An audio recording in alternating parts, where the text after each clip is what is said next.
Subscribe कीजिए rapid stenographer channel को और बेल आइकॉन को दबाइए लेटेस्ट स्टेनोग्राफी डिक्टेशंस और मटेरियल सबसे पहले पाने के लिए। Hello guys, this is Praveen and this speech is from CRPF ASI previous year examination, and one of my subscriber left the link in the comment section and urged me to make the video on this.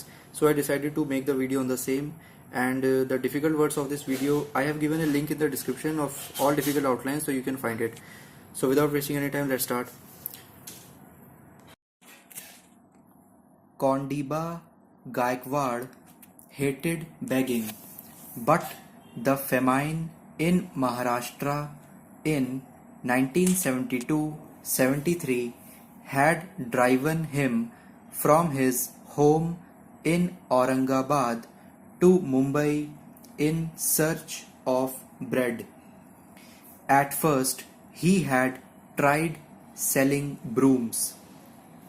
Unfortunately, he had little luck selling his goods. He soon learned that Mumbai is generous to beggars, especially blind beggars. And 25-year-old Kondiba was blind. He had become blind with smallpox at the age of 8. It was a cloudy day in Golibar, the large slum colony in Ghatkopar, northeast of Mumbai. Kondiba lived here with Tukaram and Tukaram's wife Yelan Bai. It was the end of the monsoon. In the middle of an open area in the colony, there was a well. It was full of blackish green water. Nothing could be seen more than a few centimeters below the surface. The well was highly useful to the people who lived in the surrounding huts. They had dug it 2 years before because the only water tap in the colony was not enough for the slum's growing population.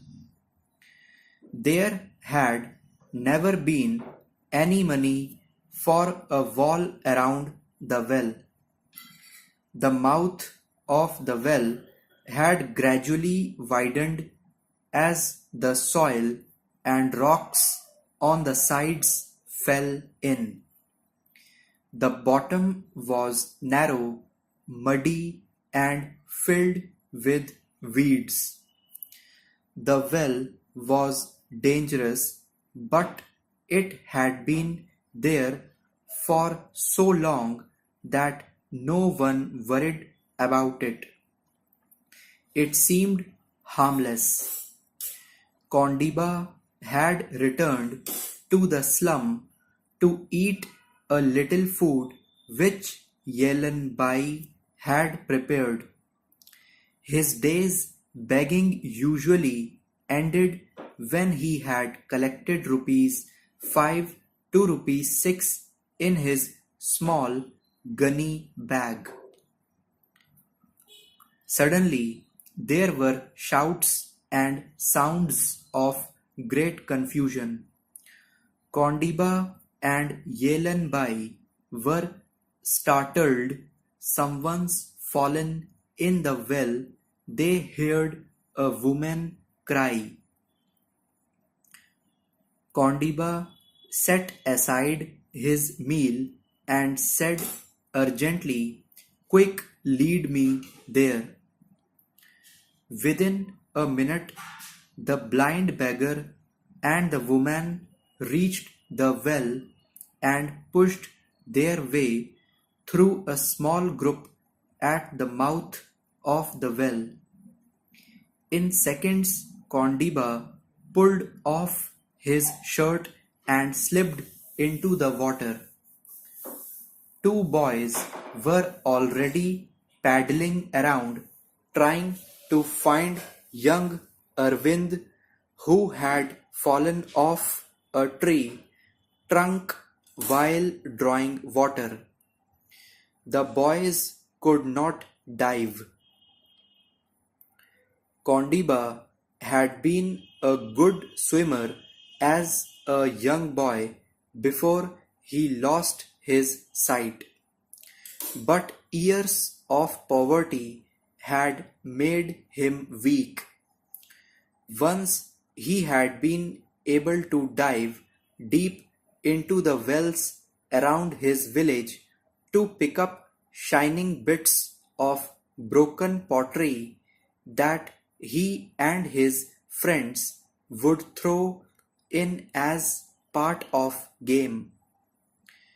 But it had been many years since he had tried to hold his breath long enough to get to the bottom of a well.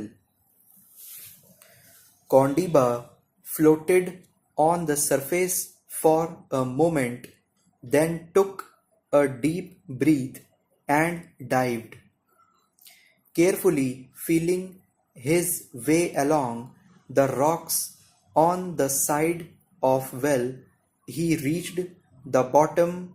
His feet sank into the soft mud. He felt nothing but the mud and the slippery weeds. Tired and with his breath running out, he came to the surface.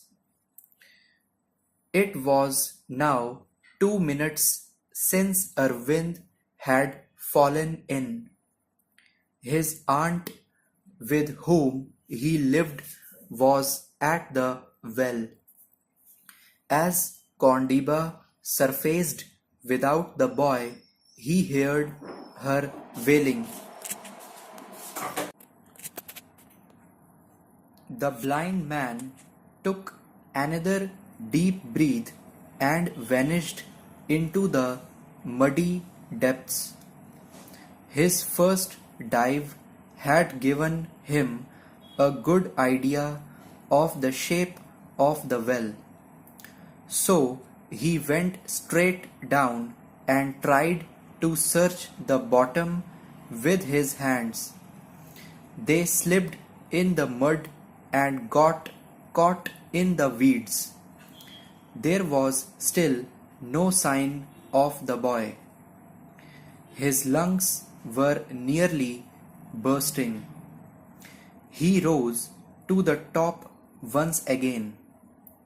He had been down longer than the first time, so the women and children were getting more and more excited. When his head appeared above the water, the crowd gave a sigh of disappointment. Never in all the years of his blindness had Kondiba missed his vision so much. If only he could see, he might be able to find the droning boy. He did not know that even normal eyes would never have been able to see in muddy water. Kondiba was very tired, but he knew he was Arvind's only hope. He worked as fast as he could, feeling his way through the mud and the weeds. Arvind must be here, he thought. He cannot have vanished. Kondiba's ribs were aching. He could not hold his breath much longer. Then, just as he was about to twist his body upright and kick himself to the surface, his finger felt something soft among the weeds. cloth, he moved his hand further and touched Arvind's legs.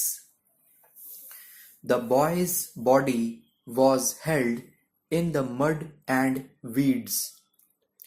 Kondiba's heart was beating painfully. He badly needed to breathe. He felt desperately for something to hold in order to pull Arvind up and out of the net he was in.